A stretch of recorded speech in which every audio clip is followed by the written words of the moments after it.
Okay, students, we shall continue our discussion. Now, continuing with the discussion on TDS. So, this is the next topic important to know, because this helps in the understanding of this helps you in solving the problems. So, that is nature of payments, attracting TDS and rates. So, first we shall see salary.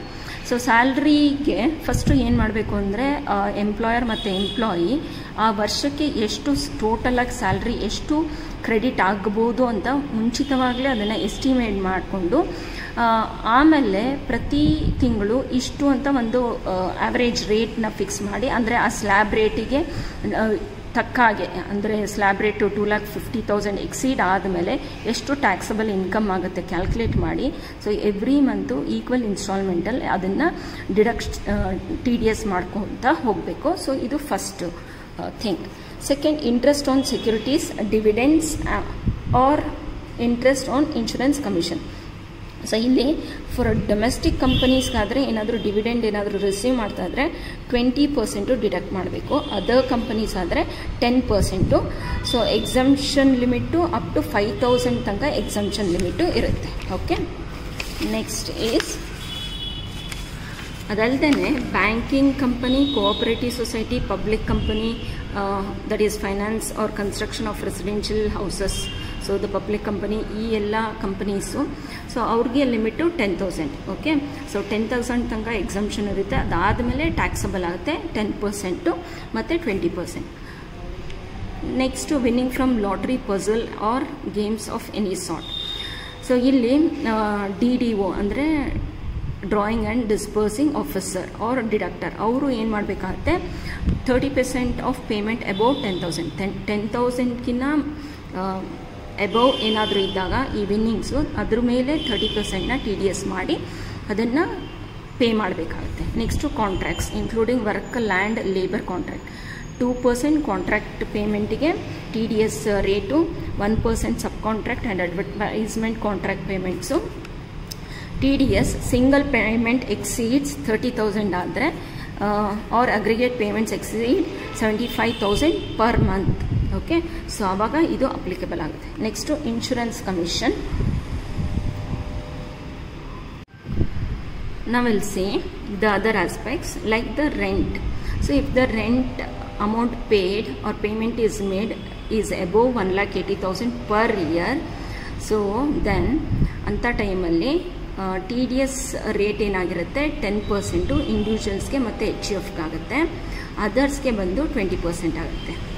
So next, if any fees is paid for professional or technical services, so it may be royalty, income on units of mutual funds, compensation on acquisition of certain immovable assets, so then TDS rate will be 10% with basic exemptions. Okay, next, so if any payment is made for the acquisition of certain immovable property, then TDS rate is 10% for any amount above 1 lakh. 1 lakhಕ್ಕಿಂತ ಜಾಸ್ತಿ ಇದ್ದಾಗ ಆವಾಗ TDS rate 10% applicable ಆಗುತ್ತೆ. So and the last thing is, in certain cases, situations, no deductions or no TDS will be applicable, or in some times TDS will be applicable but at a very lower rate. Okay, and very importantly, no TDS is applicable for certain payments, like if it is the payment to government, RBI, corporation, mutual fund, exempted taxes, deductee produces a non-deduction certificate. So ಈ ಎಲ್ಲ ಕೇಸಸ್ಸಲ್ಲಿ TDS applicable ಆಗೋದಿಲ್ಲ. So ಈ ಥರ question 2 ಮಾರ್ಕ್ಸಿಗೆ ಎಕ್ಸಾಮಲ್ಲಿ ಕೇಳ್ಬೋದು. So ಇಂಪಾರ್ಟೆಂಟಾಗಿ ಜ್ಞಾಪಕ ಇಟ್ಕೊಂಡಿರಿ.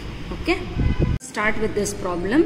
Calculate the TDS to be made in respect of the following transactions for financial year 17-18 or assessment year 18-19. Salary estimated for the year 4,20,000 and income from other sources 1,20,000, both taxable. Gross winnings from lottery 45,000, gross amount from horse race 4,000, insurance commission 25,000, commission on sale of lottery tickets 7,000, interest on securities 12,000. So this is the problem. Okay, so ನಾವು ಈ ಪ್ರಾಬ್ಲಮಲ್ಲಿ ಇವಾಗ salary estimated for the year ಏನು ಹೇಳ್ತಿದ್ದಾರೆ, 4,20,000 ಹೇಳ್ತಿದ್ದಾರೆ. So income from other sources 1,20,000 ಇದೆ. Okay, so first ನಾವು total salary estimated ಎಷ್ಟು, 4,20,000. ಓಕೆ, ಅದಾದಮೇಲೆ taxable income from other sources 1,20,000. So ಇದೇನಾಯಿತು, ಗ್ರಾಸ್ ಟ್ಯಾಕ್ಸಬಲ್ ಇನ್ಕಮ್ ಆಯಿತು. ಓಕೆ, ಅಥವಾ ನೆಟ್ ಟ್ಯಾಕ್ಸಬಲ್ ಇನ್ಕಮ್. ಇವಾಗ ಇನ್ಕಮ್ ಟ್ಯಾಕ್ಸು ಟ್ಯಾಕ್ಸ್ ಪೇಯಬಲ್ ಎಷ್ಟಾಗುತ್ತೆ, ಅಪ್ ಟು 2,50,000 ನಿಲ್ ಆಗುತ್ತೆ. ಆ್ಯಂಡ್ 2,50,000 ರಿಮೈನಿಂಗ್ 2,50,000 ಮೇಲೆ 10% ಅಂದರೆ 25,000, ಬ್ಯಾಲೆನ್ಸ್ 40,000 ಮಿಕ್ಕುತ್ತೆ. ಸೊ ಅದ್ರ ಮೇಲೆ 20% ಅಂದರೆ ಟೋಟಲ್ ಟ್ಯಾಕ್ಸ್ ಲಯಬಿಲಿಟಿ 33,000 ಆಗುತ್ತೆ. ಸೊ ಸರ್ಚಾರ್ಜು ಏನೂ ಇಲ್ಲ, ಎಜುಕೇಷನ್ ಸೆಸ್ಸು 3%. ಸೊ ಟೋಟಲ್ ಮಾಡಿದಾಗ so this is the 33,990. Okay, so ಈಗ ಟೋಟಲ್ ಟ್ಯಾಕ್ಸ್ ಲಯಬಿಲಿಟಿ ಆ ವ್ಯಕ್ತಿದು ಸ್ಯಾಲ್ರಿ ರಿಲೇಟೆಡ್ ಎಷ್ಟಾಯಿತು, ಇನ್ಕಮ್ ರಿಲೇಟೆಡ್ ಎಷ್ಟಾಗುತ್ತೆ, 33,990 ಆಗುತ್ತೆ. ಸೊ ಇದನ್ನು ಈಗ TDS ಹೇಗೆ ಮಾಡಬೇಕು ಅಂದರೆ ಇದನ್ನು 12 ಮಂತ್ಸಿಗೆ ಡಿವೈಡ್ ಮಾಡ್ತಾ ಇರೋದು. ಸೊ ಪರ್ ಮಂತ್ TDS ಎಷ್ಟಾಗುತ್ತೆ, 33,990 ಡಿವೈಡೆಡ್ ಬೈ 12 ಆದಾಗ ಸೊ ಡಿವೈಡ್ ಮಾಡಿದ್ರೆ 2,832.50 ಬರುತ್ತೆ. So every month this amount will be deducted from his salary and the gross salary will be credited to that person's account. Okay, ಈ ರೀತಿ TDS ಮಾಡ್ತಾರೆ. ಈಗ next ಟ್ರಾನ್ಸಾಕ್ಷನ್ಸ್ದು ನೋಡೋಣ. Gross winnings from lottery 45,000. So 45,000 ಅವ್ರಿಗೆ ಲಾಟ್ರಿಯಿಂದ ವಿನ್ನಿಂಗ್ಸ್ ಬಂದಿರೋದು. So lottery ಮೇಲೆ 30% TDS ಗೊತ್ತಿದೆ. 45,000 ಇಂಟು 30% 13,500 ಆಗುತ್ತೆ. ಹಾಗೆ ಹಾರ್ಸ್ ರೇಸ್ ಮೇಲೆ 4,000. ಇಲ್ಲಿ ನೋ TDS ಯಾಕೆ ಅಂತಂದರೆ ಬಿಕಾಸ್ ಇಟ್ ಇಸ್ ಬಿಲೋ 10,000. ಹಾಗೆ ಇನ್ಶೂರೆನ್ಸ್ ಕಮಿಷನ್ನು 25,000 ಇದೆ. ಇನ್ಶೂರೆನ್ಸ್ ಕಮಿಷನ್ ಮೇಲೆ 5% TDSಸು. ಸೊ ಅದು 1,250 ಬರುತ್ತೆ. ಹಾಗೆ commission on sale of lottery ಅದು below sale of lottery below 15,000 ಇರೋದ್ರಿಂದ ಸೊ ಅದಕ್ಕೂ TDS ಆಗೋದಿಲ್ಲ. ಇಂಟ್ರೆಸ್ಟ್ ಆನ್ ಸೆಕ್ಯೂರಿಟೀಸು 10% TDSಸು. So 1,200. So this is how TDS is calculated. Okay. We'll see the next problem. Calculate TDS in each case. Taxable salary income 3,50,000. Taxable house property income 80,000 estimated. Payment to electrical contractor 40,000 rupees. Mr. X, who is an individual, gross. Payment to L&T Limited, a civil contracting company, rupees 4 lakh by check, gross. Premature withdrawal from RPF, recognized provident fund 40,000. Interest on bank deposits, gross 28,000. Commission from real estate agency 40,000. Okay, so now we shall see the solution. So taxable salary ಎಷ್ಟು ಬರುತ್ತೆ, first ಅವ್ರು ಹೇಳಿರೋದು 3,50,000. So taxable house property income 80,000. So total ಮಾಡಿದಾಗ 4,30,000. So first ಈಗ 4,30,000 slab ಪ್ರಕಾರ up to 2,50,000 nil ಆಗುತ್ತೆ. So balance 1,80,000 ಆಗುತ್ತೆ. So 1,80,000 ಮೇಲೆ ಓಕೆ ಓಕೆ ಸೊ ಈಗ ನೆಕ್ಸ್ಟು ಬ್ಯಾಲೆನ್ಸು 1,80,000 ಆಗುತ್ತೆ. ಅದ್ರ ಮೇಲೆ 10%. ಸೊ 10% ಅಂದಾಗ 18,000. ನೆಕ್ಸ್ಟ್ ಸರ್ಚಾರ್ಜ್ ಅಪ್ಲಿಕಬಲ್ ಆಗಲ್ಲ because it is less than 1 crore ಆಗಿರೋದ್ರಿಂದ. ಸೆಸ್ಸು ಅಟ್ 3% ಆಗುತ್ತೆ, 540 ಆಗುತ್ತೆ. So total 18,540. So this will be the tax liability for that year for this person. So ಈಗ 18,540ನ ಡಿವೈಡೆಡ್ ಬೈ 12 ಮಾಡಬೇಕು ಪರ್ ಮಂತ್ TDS. ಇಲ್ಲಿ 18,540ಯಲ್ಲಿ okay ಏನಾಗಿದೆ ಅಂದರೆ income from house ಪ್ರಾಪರ್ಟಿದು 80,000 ಸೇರಿಕೊಂಡಿದೆ ಅಲ್ವಾ. ಸೊ ಕನ್ಸಿಡ್ರಬಲಿ ಅದನ್ನು ಡಿಡಕ್ಟ್ ಮಾಡಿದಾಗ ನಮಗೆ 9,270 ಡಿವೈಡೆಡ್ ಬೈ 12 ಅಂದರೆ 772.5 ಪರ್ ಮಂತ್ ಬರುತ್ತೆ. ಓಕೆ ಸೊ ಈಗ ಟೋಟಲ್ ಟ್ಯಾಕ್ಸ್ ಲಯಬಿಲಿಟಿ ಬಂದು 18,540 ಬರುತ್ತೆ. But however this okay now so the total tax liability for the year comes around 18,540, but this also includes taxable income from house property.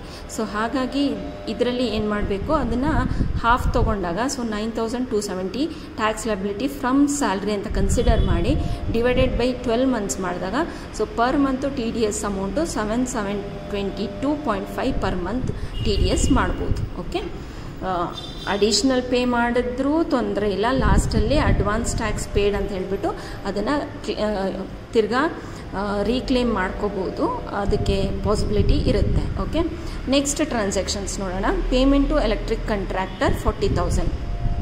So electric ಕಾಂಟ್ರಾಕ್ಟರ್ಗಾದರೆ ಇಂಡಿವಿಜುವಲ್ಗಾದರೆ 1% ಆಗಿರೋದ್ರಿಂದ so 40,000 ಮೇಲೆ 1% 400. Payment corporate contract, corporates ಆದರೆ 2% ಆಗುತ್ತೆ. So 4 lakh into 2% 8,000 ಆಗುತ್ತೆ. Premature withdrawal from R P F so 40,000.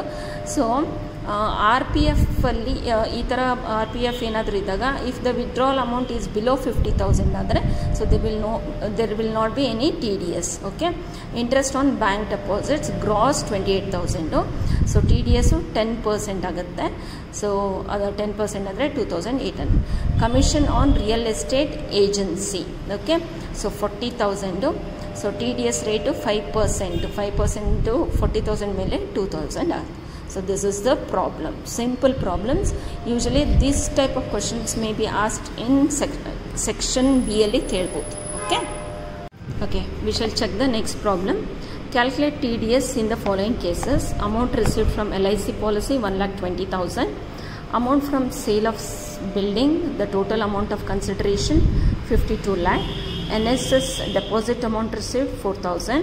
Professional fees paid to Kanaka Pillai, an auditor for income tax work 40,000. House rent paid to owner 38,000 per month rent. Compensation for the acquisition of a part of the immovable property for expanding the road 2,20,000. Okay, so first amount from LIC policy 1,20,000 is there. So TDS rate ಬಂದು 1%, so 1,200 ಆಗುತ್ತೆ. Sale of building 52 lakh ಇದೆ.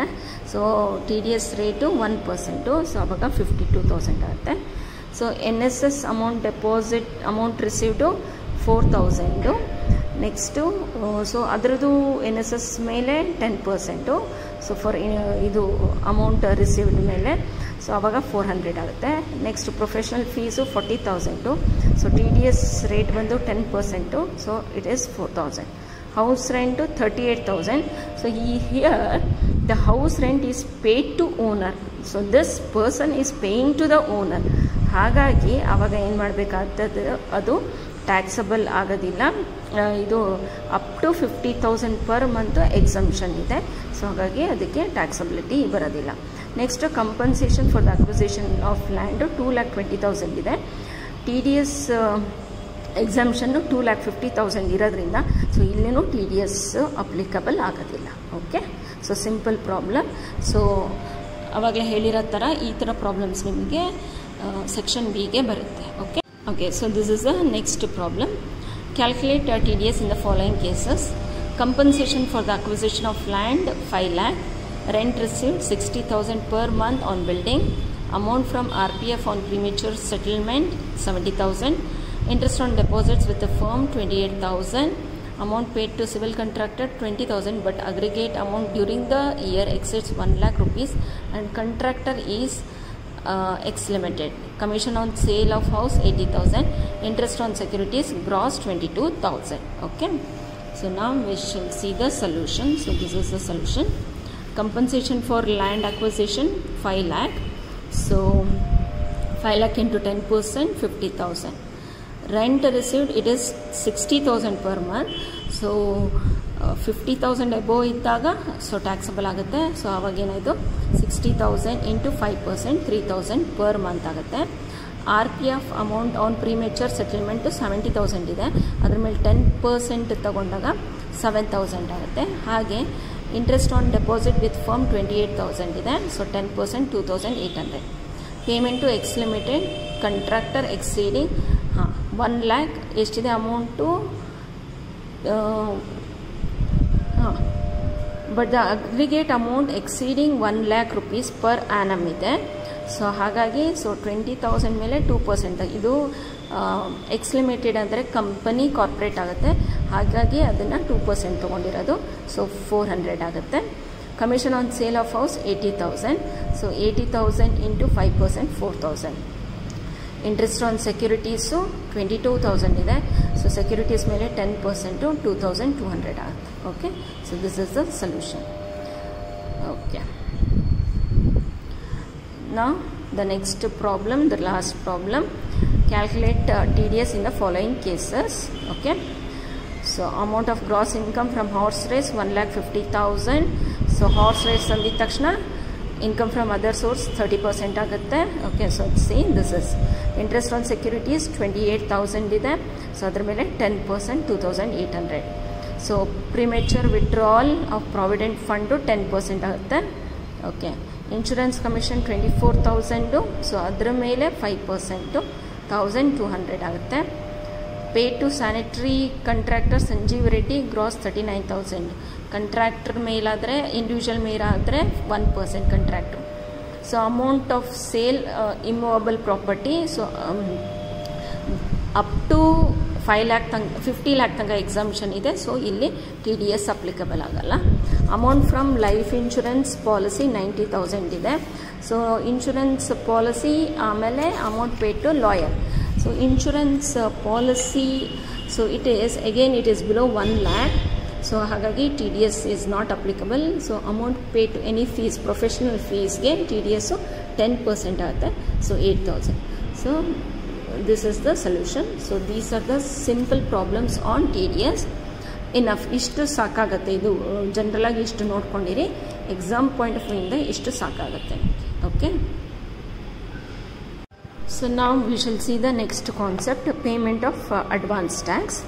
So advance tax is liable to be paid as per the following schedule, due date of instalment. So advance tax ಅನ್ನೋದೇನು ಅಂತಂದರೆ, so ಯಾವುದೇ ಒಬ್ಬ ವ್ಯಕ್ತಿ ಆಗಿರ್ಬೋದು ಅಥವಾ ಕಂಪನೀಸ್ ಆಗಿರ್ಬೋದು, ಸೊ ಒಂದು ಅಸೆಸ್ಮೆಂಟ್ ಇಯರ್ದು, ಫೈನಾನ್ಷಿಯಲ್ ಇಯರ್ದು at the end of the year ಅವ್ರದ್ದು ಎಕ್ಸ್ಪೆಕ್ಟೆಡ್ ಟ್ಯಾಕ್ಸಬಲ್ ಇನ್ಕಮ್ ಎಷ್ಟಾಗುತ್ತೆ ಅಂತ ಅವ್ರು ಎಸ್ಟಿಮೇಟ್ ಮಾಡಿ ಪೀರಿಯಾಡಿಕ್ಕಾಗಿ ಅದನ್ನು ಗೌರ್ಮೆಂಟಿಗೆ ಅಡ್ವಾನ್ಸಾಗಿ ಟ್ಯಾಕ್ಸ್ ಲಯಬಿಲಿಟಿನ ಅಡ್ವಾನ್ಸಾಗಿ ಇನ್ಸ್ಟಾಲ್ಮೆಂಟಲ್ಲಿ ಅದನ್ನು ಪೇ ಮಾಡ್ತಾ ಹೋಗಬೇಕು. ಸೊ ಯಾಕೆ ಈ ವ್ಯವಸ್ಥೆ ಮಾಡಿದ್ದಾರೆ ಅಂದರೆ, ಗೌರ್ಮೆಂಟಿಗೂ ರೆಗ್ಯುಲರ್ ಆಗಿ ಇನ್ಕಮ್ ಜನರೇಟ್ ಆಗ್ತಾ ಇರಬೇಕು. ಸೊ ಗೌರ್ಮೆಂಟ್ ರನ್ ಆಗೋದಕ್ಕೆ ಅವ್ರಿಗೆ ಅನುಕೂಲ ಆಗಲಿ ಅನ್ನೋದಕ್ಕೆ ಈ ಥರ ಮಾಡಿರ್ತಾರೆ. Okay, we shall see. So what will be the due date of instalment in case of assessees other than companies. Okay, so that is for individuals. So the due date for first installment of advance tax liability will be on or before 15th September. So before 15th September, so totally out of the total tax liability he should have remitted 30% of the tax liability. Okay, first condition 15th September ಒಳಗಡೆ ಒಬ್ಬ ವ್ಯಕ್ತಿ ಅವ್ರದ್ದು ಆ ವರ್ಷದ total tax liability ಅಲ್ಲಿ 30% ಅವರು tax ಲಯಬಿಲಿಟಿನ advance tax ರೂಪದಲ್ಲಿ ಗೌರ್ಮೆಂಟ್ಗೆ ಅದನ್ನು ರೆಮಿಟ್ ಮಾಡಿರಬೇಕು. ನೆಕ್ಸ್ಟ್ ಡ್ಯೂ ಡೇಟ್ ಬಂತು on or before 15th December. So ಇಷ್ಟೊತ್ತಿಗೆ 60% of the advance tax liability, 60% of the tax liability ಅಂತಂದರೆ ಈ ಮುಂಚೆ ಪೇ ಮಾಡಿರೋ 30% ಸೇರಿಕೊಂಡು ಟೋಟಲ್ ಆಗಿ 60% ಆಗಿರಬೇಕು. ಅಂದರೆ ಮುಂಚೆ ಫಸ್ಟು 60% ಎಷ್ಟು ಅಂತ ನೋಡಿಕೊಂಡು ಅದರಲ್ಲಿ ಮುಂಚೆ ಕಟ್ಟಿರೋದ್ರಲ್ಲಿ 30% ಎಷ್ಟು ರೆಮಿಟ್ ಮಾಡಿದ್ದಾರೆ ಅದನ್ನು ಮೈನಸ್ ಮಾಡಿ ಮಿಕ್ಕಿರೋದು ಇಷ್ಟು ಟೋಟಲ್ ಆಗಿ 60% ರೆಮಿಟ್ ಆಗಿರಬೇಕು ಆ ವ್ಯಕ್ತಿಯಿಂದ. Okay, next on or before 15th March 100% of the advance tax liability as reduced by the amount if any paid earlier instalments. 15th March ಒಳಗಡೆ 100% ಅಷ್ಟು ಆ ವ್ಯಕ್ತಿಯಿಂದ ಸೇರಬೇಕಾಗಿರೋ ಟ್ಯಾಕ್ಸ್ ಲಯಬಿಲಿಟಿ ಗೌರ್ಮೆಂಟ್ಗೆ ರೆಮಿಟ್ ಆಗಿರಬೇಕು. ಓಕೆ, ಸೊ ಟೋಟಲ್ಲಾಗಿ ಇದು 100% ಆಗಿರಬೇಕು. ಓಕೆ, ಸೊ ಇಲ್ಲಿ ಕನ್ಸಿಡರಬಲ್ ಅಡ್ಜಸ್ಟ್ಮೆಂಟ್ಸ್ ಮಾಡ್ಕೋಬೇಕು ಅಂತ ಅರ್ಥ. ಸೊ ಇದು ಬಂದು ಇಂಡಿವಿಜುವಲ್ಸ್ಗೆ. ಸೊ ಇದೇ ಥರ ಆದರೆ ಕಂಪನೀಸ್ಗೆ ಡ್ಯೂ ಡೇಟ್ಸ್ ಚೇಂಜ್ ಆಗಿರುತ್ತೆ, ಪರ್ಸೆಂಟೇಜಸ್ ಚೇಂಜ್ ಆಗಿರುತ್ತೆ. ಸೊ 15th ಜೂನ್ ಅಷ್ಟೊತ್ತಿಗೆ 15% ರೆಮಿಟ್ ಆಗಬೇಕು. 15th ಸೆಪ್ಟೆಂಬರ್ ಒಳಗಡೆ 45%, 15th ಡಿಸೆಂಬರ್ ಅಷ್ಟೊತ್ತಿಗೆ 75%, 15th ಮಾರ್ಚ್ ಅಷ್ಟೊತ್ತಿಗೆ 100% of the advance tax liability remit ಆಗಿರಬೇಕು. Okay, so this is the concept. Now we shall see how to compute advance tax. Okay, so first we shall study this format. Okay, so this is income. First we have to take the income under 5 heads. Okay, next less brought forward losses and allowances. ಯಾವುದಾದ್ರೂ ಹಳೆ losses allowances ಏನಾದರೂ ಇದ್ದರೆ ಅದು less ಮಾಡಬೇಕು. So ಆವಾಗ gross total income ಸಿಗುತ್ತೆ.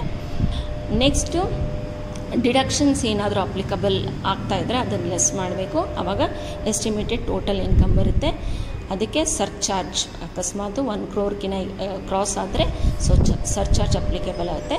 So ಆವಾಗ total tax payable ಎಷ್ಟು ಸಿಗುತ್ತೆ.